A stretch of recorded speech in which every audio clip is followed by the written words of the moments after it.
오늘의 설교 제목은 총체적 구속입니다. 본문 말씀은 출애굽기 15장 13절입니다. 제가 봉독하겠습니다.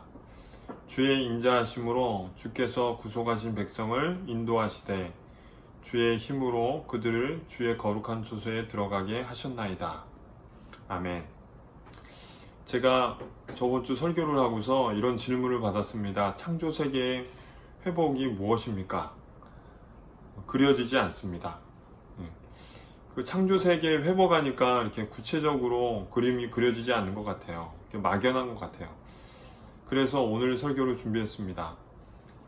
그런데 그 창조 세계 회복을 먼저 얘기하기 전에 그 하나님께서 인간의 회복을 먼저 하신 다음에 그 다음에 창조 세계 회복을 하신다고 말씀드렸어요. 왜냐하면 인간의 타락으로 창조 세계가 깨졌단 말이에요. 망가졌단 말이에요. 그래서 하나님이 인간을 회복시키고 그 다음에 그들을 통해서 창조세계를 회복하신다라고 제가 말씀을 전했습니다. 오늘은 그래서 인간의 회복에 대해서 구체적으로 하나님께서 어떻게 구원하시고 회복하시는지에 대해서 달아보려고 합니다. 우리가 구원이라고 할 때 신약에만 있는 걸로 알아요. 하지만 그 구원은 구약에도 나옵니다. 구약 성도들의 그 구원이라고 할 때 우리는 출애굽 사건을 떠올리게 됩니다. 그러니까 출애굽 사건이 그 신약의 구원 모델이 되는 것입니다. 제가 부활의 비밀이라고 하는 제목으로 설교를 저번 주에 했어요. 그때 복음이 뭐냐 할 때 복음은 두 가지라고 말씀드렸습니다. 복음은 예수 그리스도의 죽으심, 예수 그리스도의 부활, 그러니까 예수 그리스도의 죽으심과 부활이 복음이다 라고 설명드렸습니다. 그 복음이 이렇게 간단한데 하지만 이 복음이 성취하는 것은 그리 간단하지 않습니다.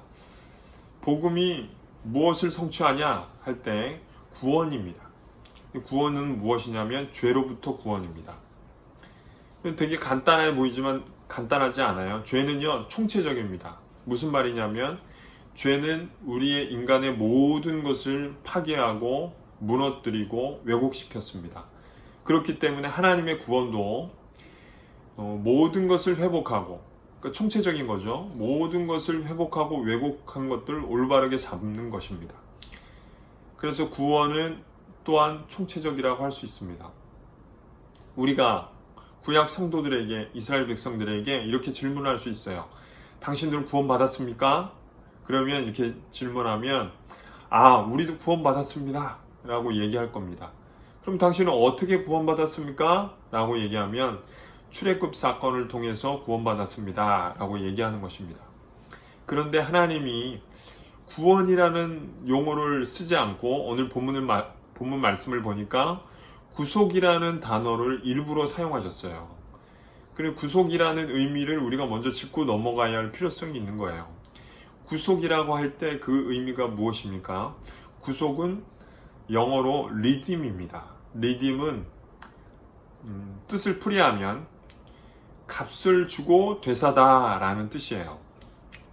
그러니까 하나님이 어떤 대가를 지불해서 이스라엘 백성을 출애굽시켰다는 뜻이에요. 하나님이 어떤 대가를 지불했습니까? 성경 말씀 한번 보겠습니다. 출애굽기 12장 5절에서 6절입니다. 너희 어린 양을 흠 없고 1년 된 수컷으로 하되 양이나 염소 중에 취하고 이달 열 나흘까지 간직하였다가 해질 때에 이스라엘 회중이 그 양을 잡고 라고 얘기합니다. 여기서 어린 양이 나와요. 어린 양. 하나님은 그 10번째 재앙, 그러니까 장자의 죽음이 있을 때 어린 양을 대신 죽이고 이스라엘 백성들은 구하셨습니다. 그러니까 하나님이 이 어린 양과 그 이스라엘 백성을 맞바꾼 거예요. 그러니까 하나님이 이스라엘 백성들을 구하는 대가가 뭐였냐면 어린 양이었던 거예요. 어린 양. 그런데 나중에 신약에 보니까 이 어린 양이 누군지에 대해서 나옵니다. 요한복음 1장 29절입니다. 이튿날 요한이 예수께서 자기에게 나아오심을 보고 이르되 보라 세상 죄를 지고 가는 하나님의 어린 양이로다 라고 얘기합니다. 그러니까 이 어린 양은 누굽니까? 예수 그리스도라는 거예요. 하나님이 그 어린 양을 대가로 이스라엘 백성들을 구출하셨다는 거예요. 신약의 성도든 구약의 성도든 하나님의 어린 양이신 예수 그리스도를 통해서, 예수 그리스도의 피를 통해서 그 구원을 받는다는 거예요. 구속을 얻는다는 겁니다. 하나님이 그 구약의 성도들은 그 미래에 있을 예수 그리스도의 십자가 사건을 통해서 그것을 바라보면서 구원을 얻고, 우리는 신약의 성도들은 과거에 있는 예수 그리스도의 십자가의 사건을 통해서 우리가 구원을 받는 것입니다. 그렇게 이제 예수님이 대신 죽으심으로써 그 대가로서 하나님이 그 이스라엘 백성을 샀다는 겁니다. 그런데 그 리듬이라는 단어, 그 구속이라는 단어는 값을 지불하고 되사다라는 의미예요. 그러니까 되사다의 말에 다시 집중을 하면 하나님이 원래 이스라엘 백성은 하나님의 것이었다는 거예요. 그럼 하나님과 이스라엘 백성은 어떤 관계에 있었다는 말입니까? 출애굽기 4장 22절에 이렇게 나옵니다. 너는 바로에게 이르기를 여호와의 말씀에 이스라엘은 내 아들 내 장자라, 이렇게 얘기합니다. 하나님이 그 이스라엘 백성을 장자라고 얘기하는 겁니다. 1세기에 보면요, 노예시장이 많았어요. 그래서 길거리에 나가면 노예시장이 열리면 사람들이 몰려들었어요. 그래서 쭉 노예들이 옆으로 이제 이렇게 진열되어 있는 거예요. 슬프죠. 그 옆에는 이제 노예들을 파는 주인이 있어요. 어느 사람이 이제 시장을 지나가다가 그 노예들을 보게 됐습니다. 한쪽에는 그 공부를 가르치는 노예, 한쪽에는 그 가사 일을 하는 노예, 한쪽에는 밭을 일구는 노예. 근데 맨 끝에 보니까 여자 어린 아이가 있는 거예요. 이 사람이 지나가다가 너무 놀랐어요. 이 여자아이를 보면서. 왜 놀랬냐? 마음속에 그런 뭉클뭉클한 움직이는 게 있었어요. 그래가지고 자기 있는 호주머니에 다 꺼내가지고 그 값을 지불하고 그 여자아이를 샀어요. 어떻게 된 일일까요? 이 여자아이가 필요하지 않아요. 그 집안에는 이 노예가 많아요. 그런데 이 여자아이를 산 거예요. 이 여자아이 왜 샀냐면 이 여자아이가 자기가 잊어버렸던 아이였던 거예요. 왜 이 여자아이의 아이를 초과 지불하면서 돈을 샀습니까?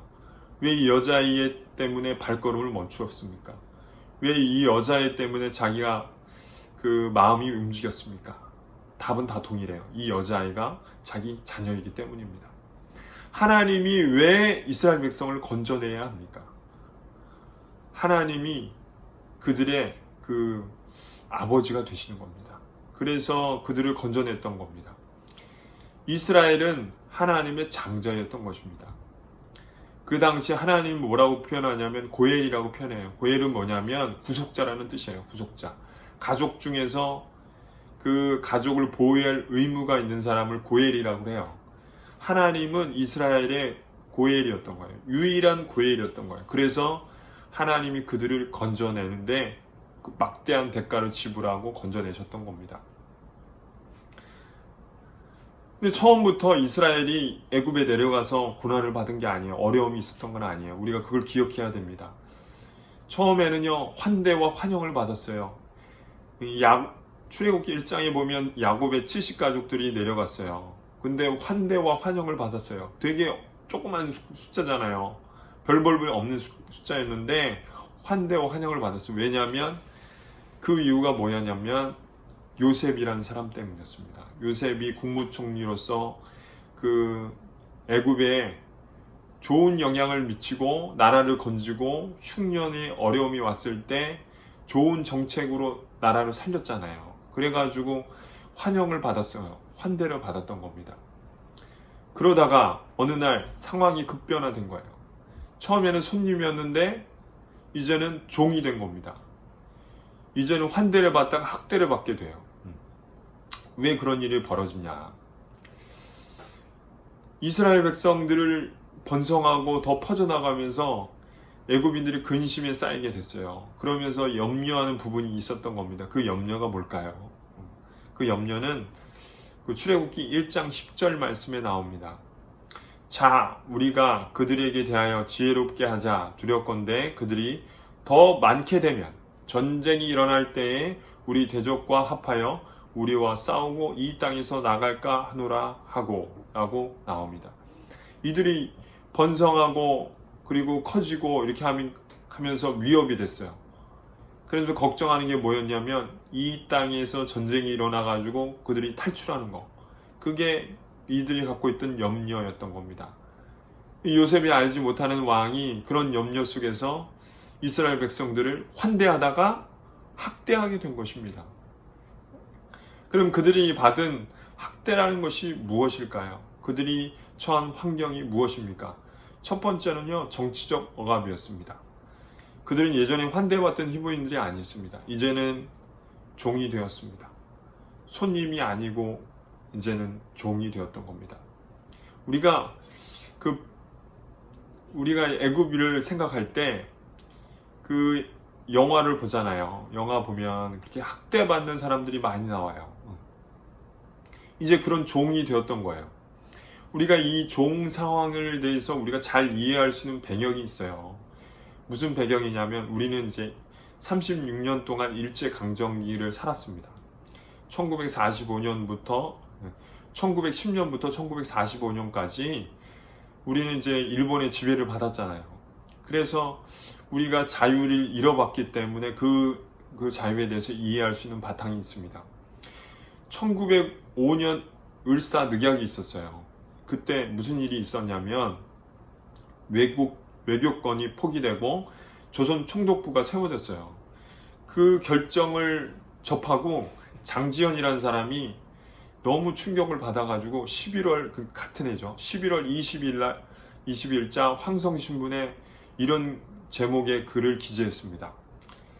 뭐냐면 우리 2천만 동포여, 노예된 동포여, 살았는가 죽었는가 이렇게 외쳤습니다.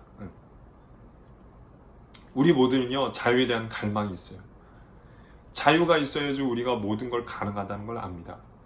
자유가 있어야 공부할 수 있어요. 자유가 있어야지 여행을 할 수 있습니다. 자유가 있어야지 내가 할 수 있는 걸 모든 걸 가능하게 만드는 겁니다. 우리가 이런 자유에 대해서 단적으로 보여주는 것, 자유에 대한 갈망에 대해서 단적으로 보여주는 게 그 미국의 독립운동가라고 하는 사람이 있어요.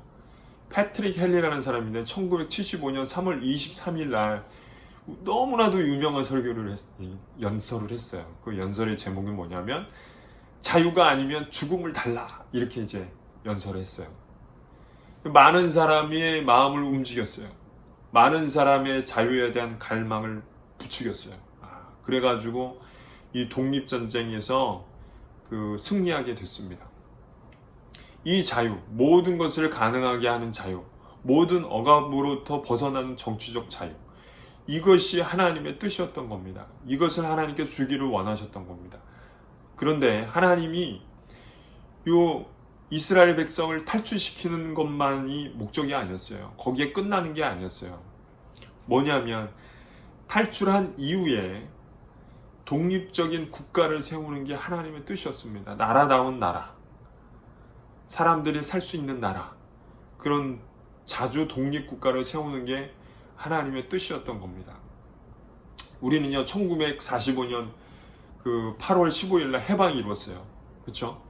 그때 우리나라 사람들이 뭘 세우기 원했냐면 자주 독립국가를 세우기 원했던 겁니다.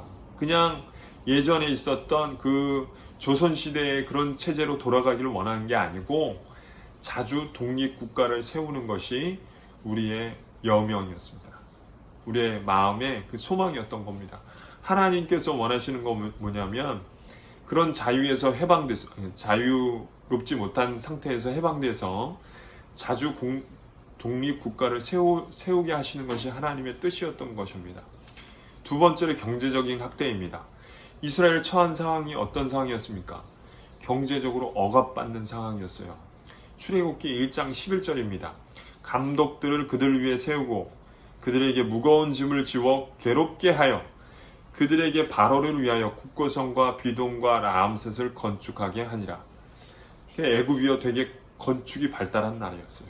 우리가 그걸 어떻게 알 수 있냐면 피라미드 있죠. 사막 한가운데 세워진 피라미드. 그 피라미드가 어떻게 세워졌는지 지금도 미스테리로 남아있어요. 연구하고 연구해도 알 수가 없는 거예요. 근데 그 피라미드가 세워지기 위해서 얼마나 큰 노동의 대가들이 지불됐을까요?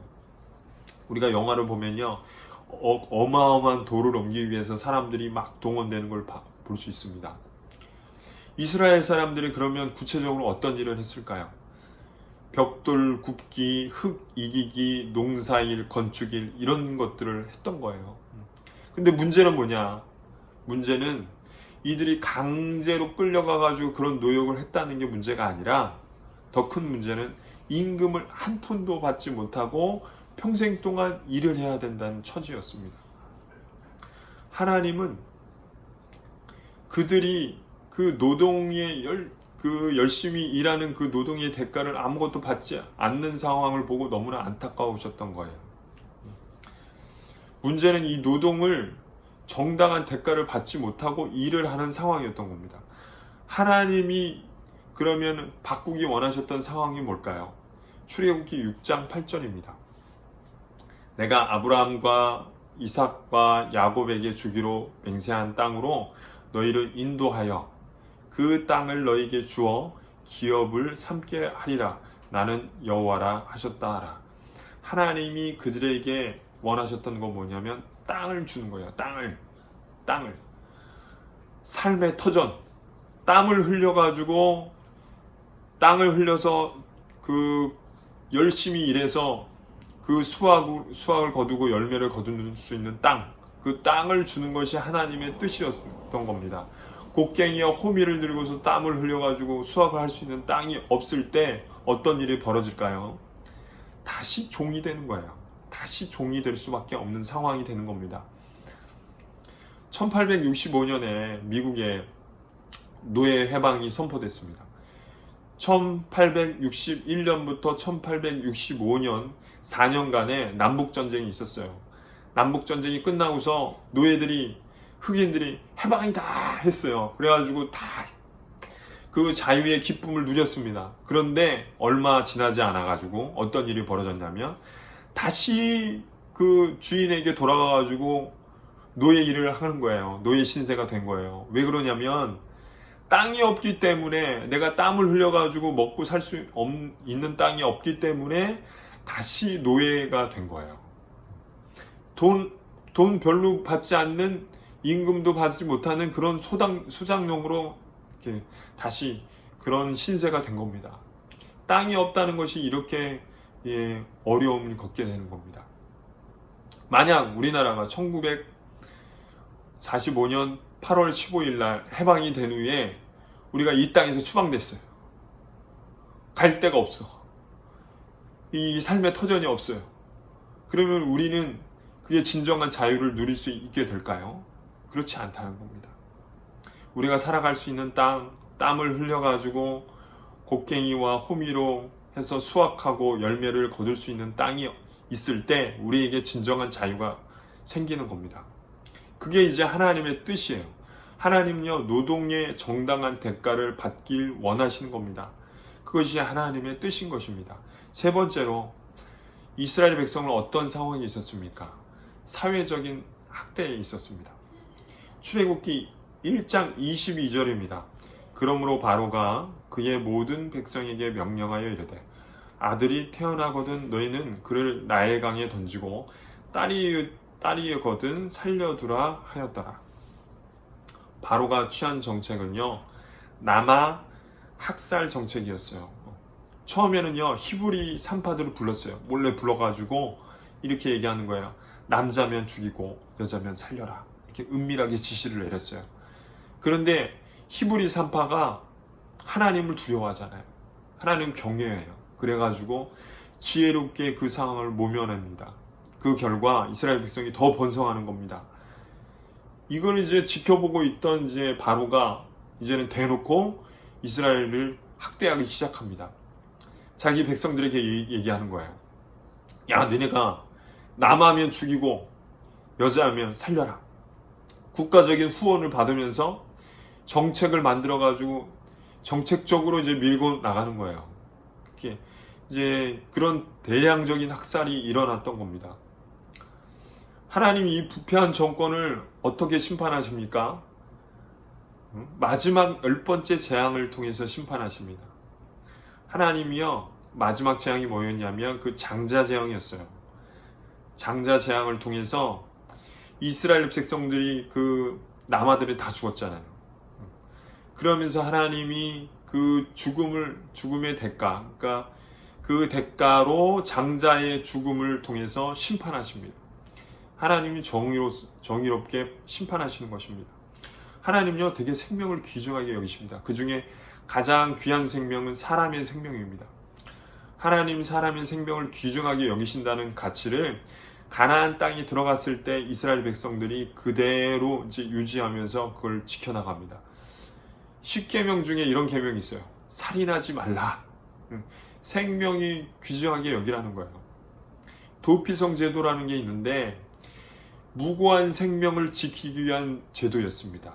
만약에 내가 도끼질을 했어요. 그러다가 돌이 쏙 빠져나가가지고 어떤 사람이 딱 맞아서 죽은 거예요.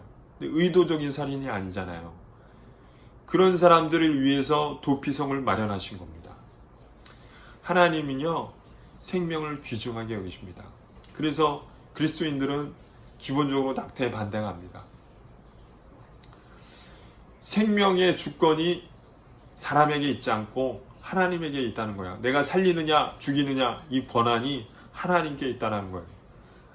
산모가 위험한 상황이 되지 않는 한 건강한 부부가 결혼해가지고 아이가 생긴다. 그러면 그 생명을 존중하기 원하시는 겁니다. 낳고 기르기 원하시는 것이 하나님의 뜻이라는 겁니다.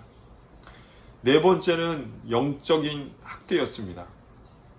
출애굽기 8장 1절입니다. 여호와께서 모세에게 이르시되 너는 바로에게 가서 그에게 이르기를 여호와의 말씀에 내 백성을 보내라. 그들이 나를 섬길 것이니라.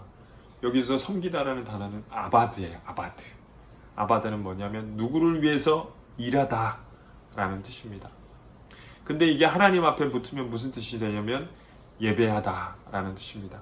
하나님이 이스라엘 백성을 왜 창조하셨냐면은 하나님을 섬기기 위해서, 하나님을 위해서 일하기 위해서, 하나님을 위해서 예배하기 위해서 창조하셨어요. 그런데 지금 하나님을 예배할 수 없고 하나님을 섬길 수 없는 거예요. 왜냐하면 바로만을 섬기라는 거예요. 그러니 하나님을 섬길 수 없는 겁니다. 바로만을 예배하라는 거예요. 그러니까 하나님께 예배 드릴 수 없는 거예요. 왜 이스라엘 백성을 하나님께서 구원하셔야 됩니까? 건져야 합니까? 하나님을 예배하고 하나님을 섬기기 위함인 겁니다. 그러나 하나님은 이스라엘 백성을 어떻게 해서 건져내셔서 섬기게 하신다는 말입니까? 10가지 재앙을 통해서였어요. 그런데 우리가 집중해야 되는 것은 2가지 재앙인데, 첫 번째는 나일강의 재앙, 9번째는 이제 흑암 재앙이에요. 흑암 재앙은 뭐냐면 태양을 무력화시킨 거예요. 애굽에서 가장 강한 신이 2신이 있었어요. 하나는 나일강신, 하나는 태양신이에요. 이 2신이 하나님의 심판을 받아요. 하나님에 의해 다스림을 받아요. 그러면서 모든 만물은 하나님께서 지으신 것이고 하나님의 주권이 있다는 것을 하나님께서 드러내십니다. 하나님이 얼마나 강하신 분이신지를 보여주는 거예요. 우리가 사탄의 세력에서 건져낼 이유가 뭘까요? 하나님께서 우리를 왜 건져내야 할까요? 바로 하나님을 섬기고 예배하기 위해서인 겁니다. 하나님 우리를 사랑하시기 때문에 예수 그리스도를 십자가에 못 박혀 죽으셨어요. 그 결과 우리는 구원을 얻었잖아요. 구원을 얻었잖아요. 그 구원을 얻어서 어떻게 하라는 말입니까?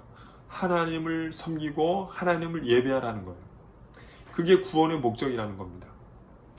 만약 우리가 하나님을 섬기지 않고 하나님을 예배하지 않을 때 어떤 일이 벌어지냐면 다시 사탄의 지배 가운데 들어가게 된다는 거예요. 그게 성경의 가르침이라는 겁니다. 왜 하나님이 우리를 건지시냐면 하나님을 예배하고 하나님을 섬기라는 겁니다. 자, 오늘 제가 출애굽에 나타난 총체적인 구속에 대해서 살펴봤습니다. 하나님은요, 단지 영혼 구원과 개인적인 구원, 내세 구원에만 관심이 있지 않으세요. 죄는요, 우리를 총체적으로 무너뜨렸어요. 모든 것을 왜곡시키고 모든 것을 파괴했습니다. 그렇기 때문에 하나님의 구원도 포괄적이고 총체적일 수밖에 없는 것입니다. 한 아이를 임신한 그 여인이 있었어요. 그 여인이 이렇게 잠을 자다가 꿈을 꿨습니다. 꿈을 꾸는데 자기가 앞으로 태어날 아이를 만났어요. 만나가지고 너무 반가운 거예요. 아이도 엄마를 보고 너무 반가워했어요. 엄마에 대한 기대감이 있었기 때문에. 만났는데 전에 출산하기 위해서는 그런 부푼 꿈이 있잖아요. 엄마들이 아이의 모든 필요를 채우기 위해서 기저귀도 사고, 그 다음에 양말도 사고, 유모차도 사고, 그리고 아이의 모든 필요를 채우겠다, 이런 생각을 갖고 있었던 거예요. 그런 와중에 이제 꿈을 꾼 거죠. 만난 거예요. 만났는데 엄마한테는 말할 기회를 하나도 주지 않고 이 아이가 혼자 얘기하는 거야. 그러면서 자기가 요구하는 걸 요청한 거예요. 뭐라고 요청했냐면, 엄마, 너무나 반가워요. 저는요, 신발이 꼭 필요해요. 신발만 있으면 저는 돼요. 이 세상을 살아가는데 신발만 있으면 되는 거예요. 그러니까 제가 태어나면 꼭 신발을 사주세요. 그리고 그냥 떠나버렸어요. 그리고 엄마가 마음 한켠에 이거 뭐야, 너무 아쉽다. 자기가 할 말도 못하고. 그러면서 마음이 너무 아쉬웠어요. 아이가 이렇게 질문했으면 좋겠다는 마음이 들었어요. 무슨 질문이었냐면, 엄마, 내가 필요한 게 뭘까요? 엄마, 내가 필요한 걸 다 채워주세요. 이렇게 구했다면 엄마는 아마 모든 걸 채워줬을 거예요. 마찬가지로 하나님은 우리에게 모든 필요를 채워주길 원하시는 거예요. 하나님의 구원은 모든 것을 채워주길 원하시는 거예요. 이 죄로 인해서 망가졌던 모든 어려움들, 괴로움들, 이런 것들을 다 해결하기 원하시는 겁니다. 그런데 우리는 단지 영혼 구원과 내세 구원, 개인적인 구원에만 머물러 있는 겁니다. 자, 십자가를 보십시오. 사도 바울이 이 십자가를 보고 이렇게 외쳤어요. 십자가의 도는 멸망하는 자에게는 미련한 것이요, 구원 얻는 우리에게는 하나님의 능력이라, 이렇게 외쳤습니다. 그렇습니다. 십자가는 능력이에요. 자유를 주는 능력, 해방을 주는 능력, 우리에게 모든 것을 채워주는 능력이에요. 정치적, 경제적, 사회적, 영적인 모든 필요를 채워주시는, 자유를 주시는 능력인 것입니다. 그런데 우리는 그런 능력을 모르고 이런 능력을 구하지 않고 하나님께 나아가기 때문에 하나님은 마음 한켠에 아쉬움이 있는 거예요. 우리가 이런 구원을 알고 하나님께 구하기를 원하시는 겁니다. 죄는 우리의 모든 것을 파괴했기 때문에 하나님은 모든 것을 채워주시고 우리의 모든 것을 주시길 원하시는 것입니다. 한 주간 지내면서 저는 이 구원의 말씀을 좀 곱씹었으면 좋겠어요. 그럼 깊이 생각했으면 좋겠어요. 단지 우리의 필요만, 우리가 절실하게 생각하는 그것만 구하는 그런 어린 아이가 되지 않고, 우리가 이 구원에 대해서 깊이 알고 또 하나님께 그런 구원을 구하는 그런 사람들이 됐으면 좋겠습니다. 하나님은 크신 분이에요. 예수 그리스도께서 해놓으신 일도 크신 일입니다. 그렇기 때문에 우리가 그 큰 일을 구하고 그분을 알아갔으면 좋겠습니다. 여러분, 한 주간 지내면서 하나님이 주시는 은혜와 평강과 기쁨을 누리시길 축원드립니다. 그리고 이 구원에 대해서 조금씩 깨달아 알면서 그 하나님의 계획에 마음이 벅차고 가슴이 뛰는 그런 한 주가 되었으면 좋겠습니다. 사랑합니다. 평안하십시오.